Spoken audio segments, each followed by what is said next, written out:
G'day folks, welcome to another episode of Stuff and Such. Today we're going to be doing a little how-to video for you. What we're going to do today, we're going to show you how to refill the green propane tanks. In the video advertising for them adapters, they kind of make it look really simple, and it doesn't actually work like they show it to. Before we get too far started today, if you want to go ahead and subscribe for me, I'd really appreciate that. It will make your life better, and you'll have no regrets when life's over. Here I have a adapter on this tank already. And how they show you fill them is you screw them on. There we go.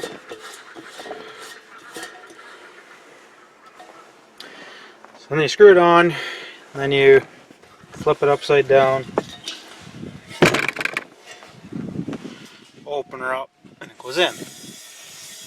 Typically, when you take a warm empty bottle, a warm full bottle, you get about 10%, 15% filled.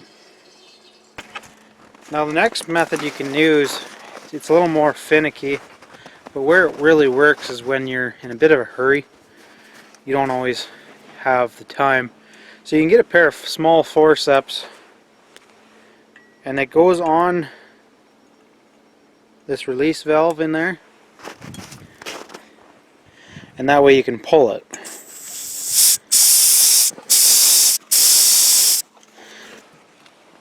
So you take your small little forceps,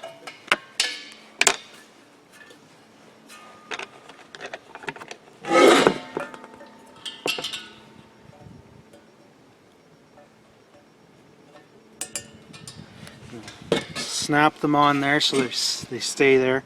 That way you can easily open it up. So you need to get that.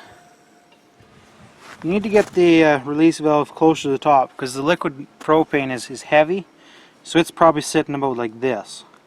And that way, by taking some of the pressure out, it'll allow that liquid propane to fill up even further. So what you do is you just kind of bump it every now and then.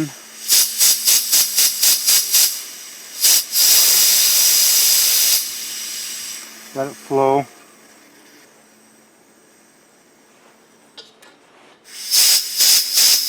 So what you're trying to do is just create a little bit of a lower pressure in this tank than up here.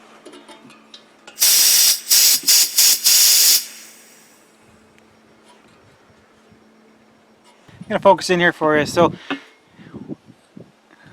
when you have that release valve up on the higher side of it, you can keep opening the valve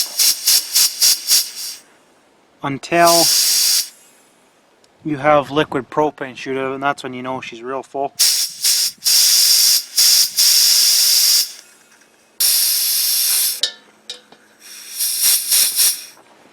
So right now it's about 80% full.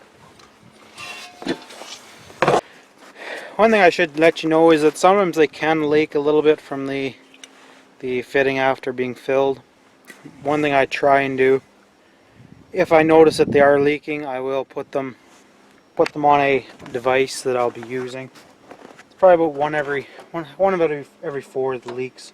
It is really quite expensive to try and use them as a disposable thing.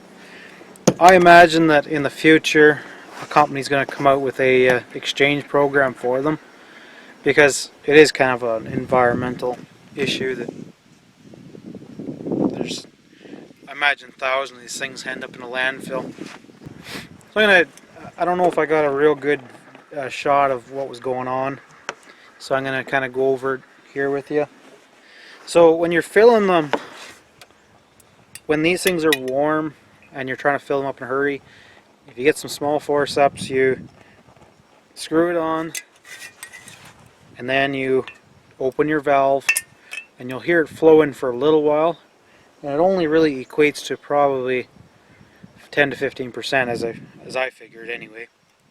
Maybe a bit more, I don't know for certain. So what you can do is to help is you clamp your forceps on that valve, and then you pull. So you release that. So what happens is that your gas is in the bottom portion here, and the top is, so your liquid's in the bottom portion, your gas is in the top. So as you release some of that depressurized liquid, the gas, it allows the liquid from your big tank that's over here to flow in and slowly fill it up. And then once you start shooting out the cold stuff like that, the liquid, then you know that at what level you're at. So you can see this one's, as I hold the level, it's pretty well 80%, which is about all you really want to fill them. Alright guys, so hopefully you'll stick around and watch another video that might pop up here, there, over there. Hit the subscribe button, I think it's right there, and we'll see you on the next video, guys. Thanks for sticking around. Appreciate your support.